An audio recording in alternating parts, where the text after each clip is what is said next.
Monday. Lord, I am not worthy to have you enter under my roof. Only say the word, and my servant will be healed. Today's gospel strikes the right Advent note. Jesus would literally come down to us in all humility, no putting on airs. We are waiting for that Christmas day. Today, both the centurion and Jesus seem to be vying with each other in their humility. I will come and cure him. Lord, I am not worthy. Jesus, may I humble myself to grow deeper in my relationship with you and my dear ones.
அகிலத்தை படைத்தவர் நீரன்றோ, ஆணையிடும் அது நிறைவேறும்.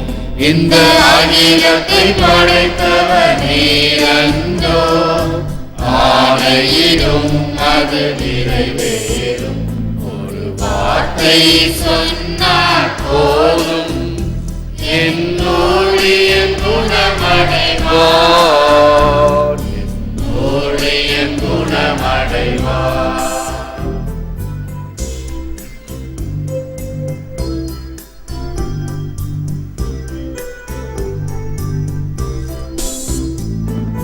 கல்வாரி வேதனை கள்வனின் குரல் கேட்டி,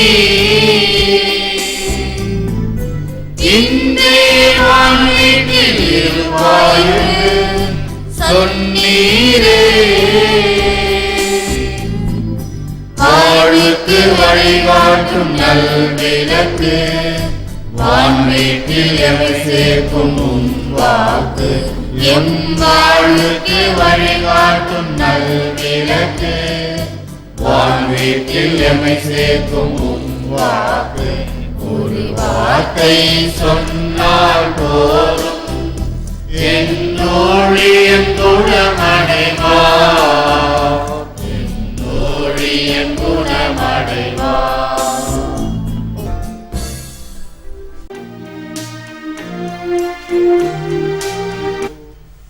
பிதாசுதன் பரிசுத்தாவியின் பெயராலே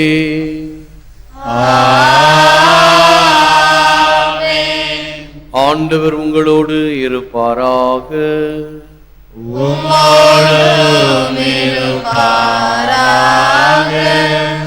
இயேசுவில் அன்பானவர்களே, டிசம்பர் மாதம் திருவருகை காலத்திலே அருமையான மாதம், ஆண்டவர் இயேசு கிறிஸ்துவை வரவேற்கின்ற மாதம். Christ came in history, comes in mystery, will come again in glory என்கின்ற வகையில் இயேசு சரித்திரத்தில் வந்தார், அருட்சாதனங்களில் வருகின்றார், மாட்சியுடன் மீண்டும் வருவார். இதுதான் நம்முடைய நம்பிக்கை. எனவே இந்த நம்பிக்கையின் வாரத்தில் ஆண்டவர் மீது நம்பிக்கை கொண்டு வாழ்வோம், இன்னும் அவரது ஒளியில் நடப்போம். திருப்பலியை தொலைக்காட்சியிலும் இணையத்திலும் கண்டு ஒப்புக் கொடுக்கின்ற குடும்பங்கள், வயதானவர்கள், நோயாளிகள், குழந்தைகள், இராணுவ வீரர்கள் அனைவருக்காகவும் இறைஞ்சுவோம். தகுதி பெற நம் பாவங்களுக்காக மனம் வருந்துவோம். எல்லாம் வல்ல இறைவனிடமும் சகோதரர் நான் பாவியை ஏற்றுக்கொள்கிறேன். ஏனெனில் சிந்தனையாலும் சொல்லாலும் செயலாலும் கடமையில் தவறியதாலும் பாவங்கள் பல செய்தேன். என் பாவமே என் பாவமே என் பெரும்பாவமே. ஆகையால் எப்பொழுதும் கன்னியான பரிசுத்த மரியாதையும் வாணிதூதர் அனைவரையும் சகோதர சகோதரிகளையும் நாம் தேவனாகிய ஆண்டவரிடம் எனக்காக வேண்டிக் கொள்ள மன்றாடுகிறேன். எல்லாம் வல்ல இறைவன் நம் மீது இரக்கம் வைத்து நம் பாவங்களை மன்னித்து நம்மை நித்திய வாழ்வுக்கு அழைத்து செல்வாராக. முதல் வாசகம். இறையரசின் முடிவில்லா அமைதியில் நாடுகள் அனைத்தையும் ஆண்டவர் ஒன்று சேர்க்கின்றார். இறைவாக்கினர் எசாயா நூலிலிருந்து வாசகம். யூதாவையும் எருசலேமையும் குறித்து ஏசாயா கண்ட காட்சி. இறுதி நாள்களில் ஆண்டவரின் கோவில் அமைந்துள்ள மலை எல்லா மலைகளுக்குள்ளும் உயர்ந்ததாய் நிலைநிறுத்தப்படும். எல்லா குன்றுகளுக்குள்ளும் மேலாய் உயர்த்தப்படும். மக்களினங்கள் அதை நோக்கி சாறை சாறையாய் வருவார்கள். வேற்றினத்தார் பலர் அங்கு வந்து சேர்ந்து, புறப்படுங்கள், ஆண்டவரின் மலைக்கு செல்வோம், யாக்கோபின் கடவுளின் கோவிலுக்கு போவோம். அவர் தம் வழிகளை நமக்கு கற்பிப்பார், நாமும் அவர் நெறிகளில் நடப்போம் என்பார்கள். ஏனெனில் சீயோனில் இருந்தே திருச்சட்டம் வெளிவரும், எருசலேமில் இருந்தே ஆண்டவரின் திருவாக்கு புறப்படும். ஓர் இனத்திற்கு எதிராக மற்றொரு இனம் வாள் எடுக்காது. அவர்கள் இனி ஒருபோதும் போய் போர் பயிற்சி பெறமாட்டார்கள்.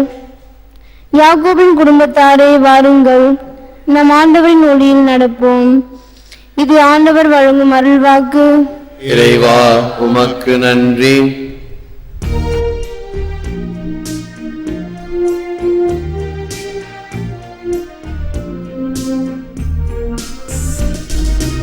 அகமகிழ்வோடு ஆண்டவரது இல்லத்திற்கு போவோம். ஆண்டவரது இல்லத்திற்கு போவோம் என்ற அழைப்பை நான் கேட்டபோது அகமகிழ்ந்தேன். எருசலேமே, இதோ நாங்கள் அடியெடுத்து வைத்து உன் வாயில்களில் நிற்கின்றோம். ஆண்டவரின் திருக்குலத்தார் அங்கே செல்கின்றனர். இஸ்ரேல் மக்களுக்கு இட்ட கட்டளைகளுக்கு இணங்கி ஆண்டவரது பேருக்கு அவர்கள் நன்றி செலுத்த செல்வார்கள்.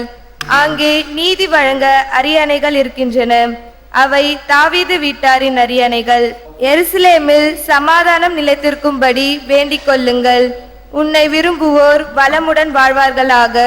உன் கோட்டைகளுக்குள் அமைதி நிலவுவதாக. உன் மாளிகையில் நல்வாழ்வு இருப்பதாக. உன்னுள் சமாதானம் நிலவுவதாக என்று நான் என் சகோதரர் சார்பிலும் என் நண்பர் சார்பிலும் உன்னை வாழ்த்துகின்றேன். நம் கடவுளாகிய ஆண்டவரின் இல்லம் அங்கே இருப்பதால் உன்னில் நலம் பெருகும்படி நான் மன்றாடுவேன்.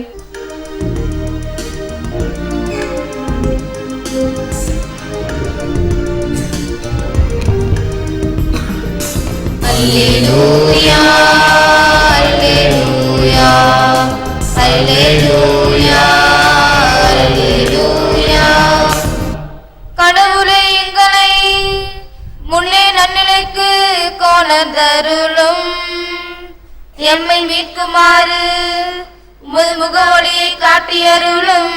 அல்லேலூயா. ஆண்டவர் உங்களோடு இருப்பாராக. புனித மத்தேயு எழுதிய நற்செய்தியிலிருந்து வாசகம். அக்காலத்தில் இயேசு கபர்நாவுமுக்கு வந்தபோது நூற்றுவர் தலைவர் ஒருவர் அவரிடம் உதவி வேண்டி வந்தார். ஐயா, என் பையன் முடக்குவாதத்தால் மிகுந்த வேதனையுடன் படுத்து கிடக்கிறான் என்றார். இயேசு அவரிடம், நான் வந்து அவனை குணமாக்குவேன் என்றார். நூற்றுவர் தலைவர் மறுமொழியாக, ஐயா, நீக்குள் அடியெடுத்து வைக்க நான் தகுதியற்றவன். ஆனால் ஒரு வார்த்தை மட்டும் சொல்லும், என் பையன் நலமடைவான். நான் அதிகாரத்துக்கு உட்பட்டவன். என் அதிகாரத்துக்கு உட்பட்ட படை வீரரும் உள்ளனர். நான் அவர்களுள் ஒருவரிடம் செல்க என்றால் அவர் செல்கிறார், வேறு ஒருவரிடம் வருக என்றால் அவர் வருகிறார். என் பணியாளரை பார்த்து இதை செய்க என்றால் அவர் செய்கிறார் என்றார். இதை கேட்டு இயேசு வியந்து தம்மை பின்தொடர்ந்து வந்தவர்களை நோக்கி, உறுதியாக உங்களுக்கு சொல்லுகிறேன், இஸ்ராயலர் யாரிடமும் எத்தகைய நம்பிக்கையை நான் கண்டதில்லை. கிழக்கிலும் மேற்கிலும் பலர் வந்து அபிரகாம், ஈசாக்கு, யாக்கோபு ஆகியோருடன் விண்ணரசில் பந்தியில் அமர்வர் என்றார். இது கிறிஸ்து வழங்கும் வாழ்வு தரும் நற்செய்தி. கிறிஸ்துவே புகழ். I will come myself and cure him. நான் வந்து அவனை குணமாக்குவேன். In order that he might also gather together into one the children of God who are scattered. சிதறி வாழ்ந்த கடவுளின் பிள்ளைகளை ஒன்றாய் சேர்க்கும் நோக்குடன் அவர்களுக்காகவும் இறக்கப் போகிறார்.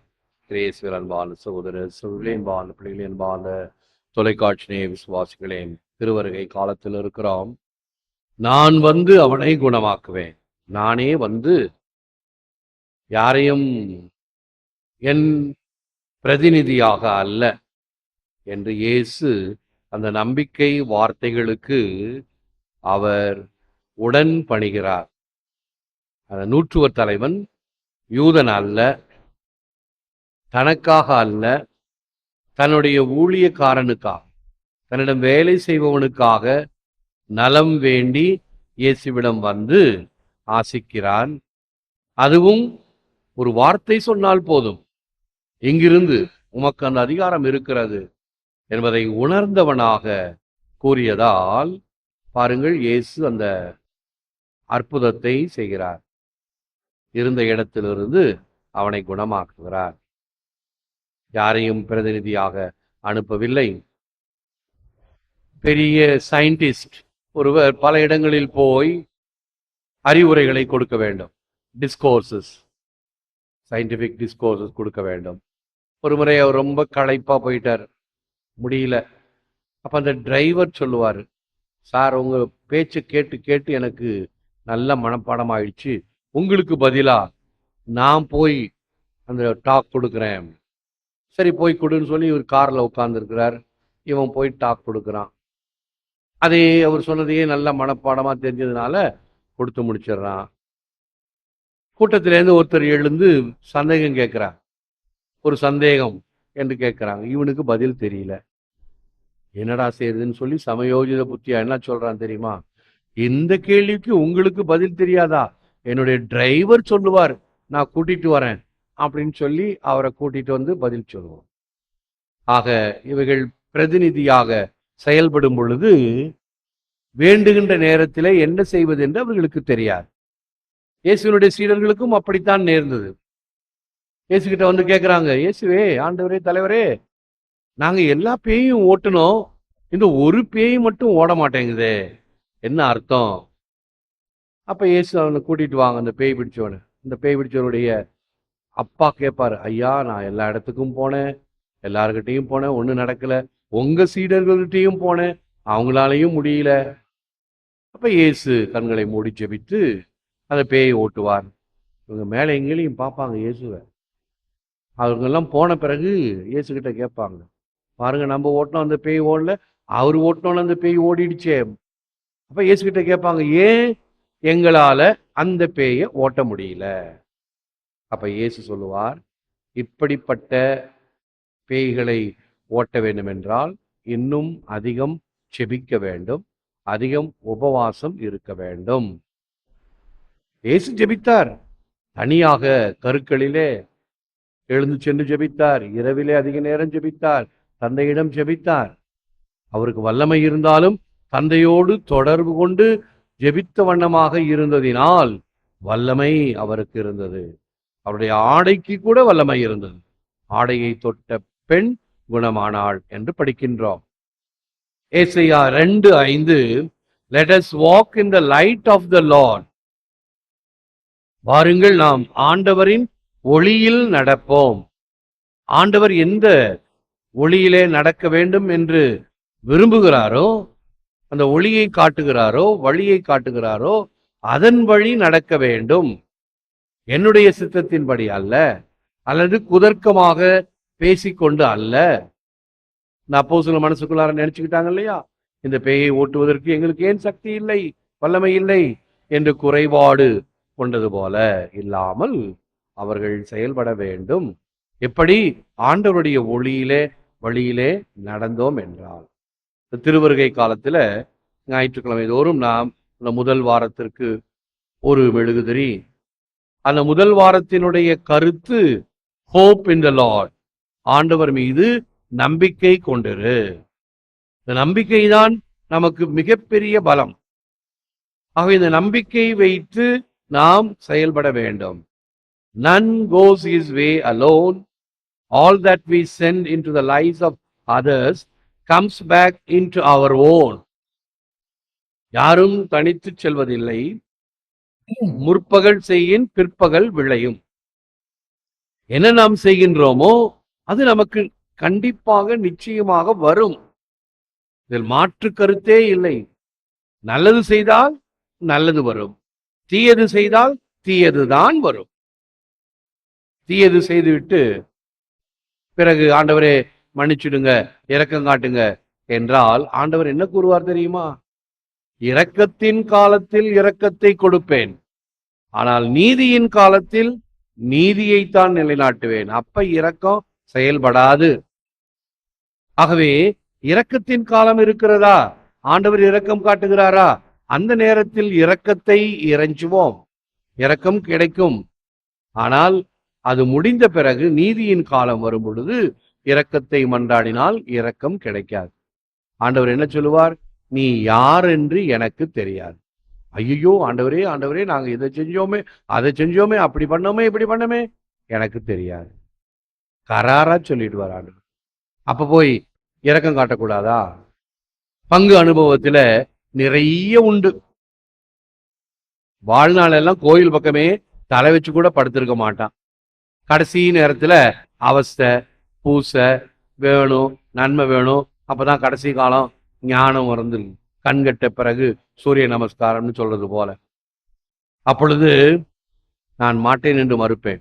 உடனே எனக்கு வேதம் ஓதுவாங்க. ஐயோ நீங்க ஃபாதராச்சே, மறுக்க கூடாதே, இரக்கம் காட்டணுமே. ஏன் வாழ்நாள்ல என்ன பண்ணா? வாழ்நாள்ல கடைசி நேரத்துல மட்டும் சாமி சாமினா என்ன அர்த்தம்? பிறகு என்னதான் வழி? அப்படி வேணுமா?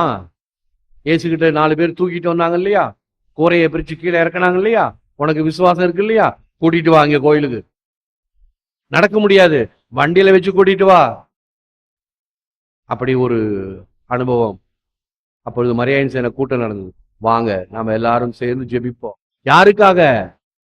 இந்த நம்பிக்கையோடு விசுவாசத்தோடு வந்திருக்கிறாங்கல்ல, இவங்களுடைய விசுவாசத்தை வச்சு அவனுக்கு ஜெபிப்போம். அது கீழே கிடக்கிறது கட்டை, மரக்கட்டை, ஒண்ணும் கிடையாது. விசுவாசமும் இல்லை, சாமி பக்தியும் கிடையாது, ஒண்ணும் கிடையாது. இப்ப அவங்க வந்து கேட்கிறாங்க, அவங்களுக்காக செய்வோம். ஏசு யாருக்காக போனார் இந்த நற்செய்தியில? அந்த நூற்றுவர் தலைவனுக்காக, அவனுடைய நம்பிக்கை விசுவாசத்துக்காக. வாழ்க்கை அனுபவங்கள், நிதர்சனமான உண்மைகள். எங்கே விசுவாசமும் நம்பிக்கையும் ஆண்டவர் மீது இருக்கிறதோ அவர்களுக்குத்தான் இரக்கம் காட்டப்படும், இரக்கம் கிடைக்கும். இல்லை என்றால் இல்லை. ஆகவே முற்பகல் செய்யின் பிற்பகல் விளையும். நான் என்ன காரியம் செய்கின்றேனோ அதற்கு தகுந்தாற் போல்தான் இது நிறைவேறும். எனவே இந்த திருவருகை காலத்துல ஆண்டவருடைய இரக்கத்தை மன்றாடுவோம், வேண்டுவோம், முழந்தாள் இருப்போம், செபிப்போம். Lord help us face the sun. Let the darkness of sin fall behind us. ஆண்டவரே, பாவ இருள் அகற்றி எங்கள் மீட்பெரும் ஒளியுமான இயேசு கிறிஸ்துவை எதிர்நோக்கும் வரம் தாரும். விசுவாசத்துடனும் நம்பிக்கையுடனும் உம்முடைய வார்த்தைகளை கேட்டு நடக்க வேண்டும் என்று வருபவர்களுக்கு உமது அமுதமான வார்த்தைகளை கொடுத்து வாழ்வு தருகின்றீர். அவர்களுடைய நம்பிக்கையினால் யாருக்கு தேவையோ அவர்களுக்கும் கொடுக்கின்றேன். ஆடையை தொட்ட பெண்ணுக்கு குணத்தை கொடுத்தேன். பாடையிலே கிடந்த இளைஞனை உயிர்ப்பித்து அந்த விதவை தாய்க்கு கையளித்தீர். உம்முடைய இரக்கப் பெருக்கிற்கு முன்னால் நாங்கள் எம்மாத்திரம்? குற்றம்தனை மறந்து குணம்தனை காணுகின்ற பேணுகின்ற இறைவன் நீர். ஆகவே எங்கள் குற்றங்களை, குறைகளை, குறைபாடுகளை, பாவங்களை இவைகளை எல்லாம் மன்னித்து உமது இரக்கப் பெருக்கினால் எமக்கு அருளையும் ஆசிரையும் மன்னிப்பையும் தருவீராக. ஏற்று வரமருளும் இறைவா, காக்கும் கரங்களினால். ஆமென், ஆமென்.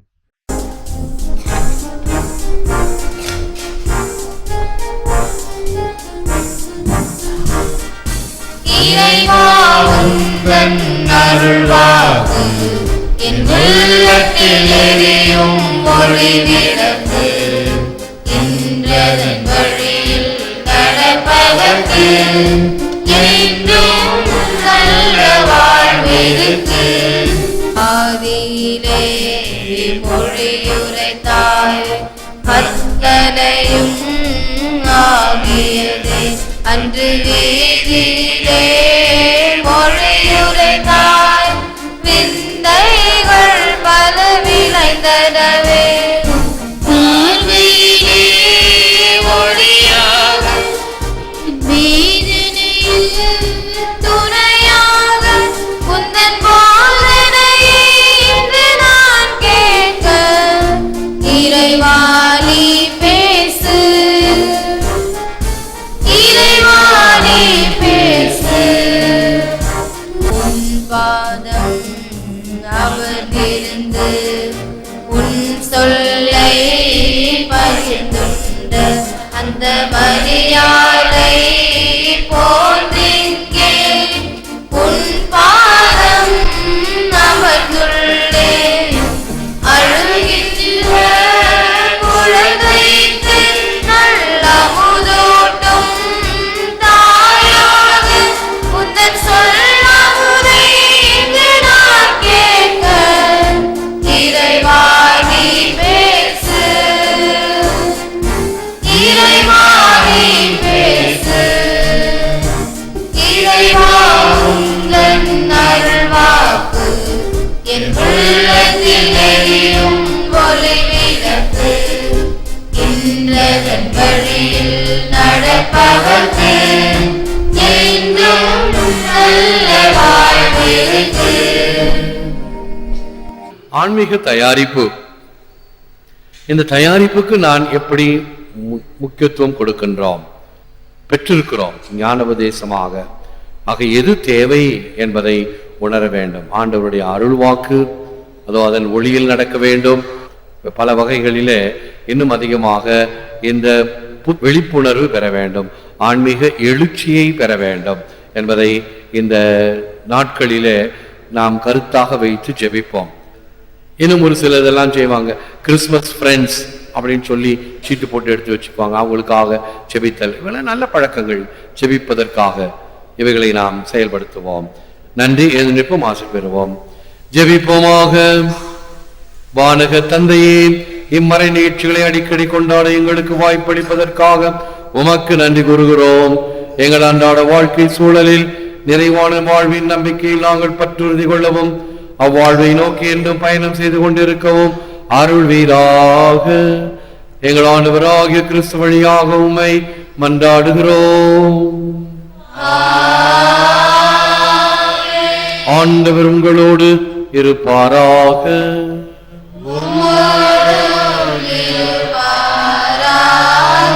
எல்லாம் வல்ல இறைவன் பிதா சுதன் பரிசுத்த ஆவி உங்களை ஆசீர்வதிப்பாராக. சென்று வாழுங்கள், திருப்பலி நிறைவேறிற்று. இறைவா உமக்கு